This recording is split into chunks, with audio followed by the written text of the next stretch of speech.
আসসালামু আলাইকুম, বিসমিল্লাহির রহমানির রহিম। আজকে আমার মা দুপুরে আমাদের জন্য কী কী রান্না করছে একটু দেখি চলেন।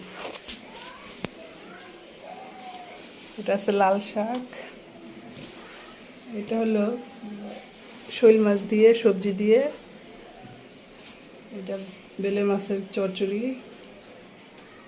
টমেটো চাটনি, এটা মাছ ভাজা, টাটকিনি মাছ ভাজা, এখানে আছে বেগুন ভাজা।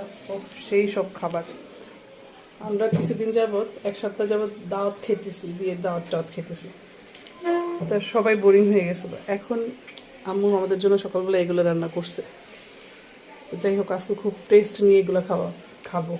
তো এখানে কি আছে দেখি, এটা হলো পেঁপে কাটা, আর এখানে আছে আনারস মাখা। উফ, সেই মজা হবে। সো আজকে আমাদের দুপুরের আয়োজন এগুলোই। তো সবাই ভালো থাকেন, সুস্থ থাকেন, আর আমার জন্য দোয়া করবেন। আমার চ্যানেলটাকে সাবস্ক্রাইব করে দিয়ে লাইক, কমেন্ট, শেয়ার করে দেবেন। তো আজকের জন্য এখানে রাখতেছি। আসসালামু আলাইকুম, আল্লাহ হাফেজ।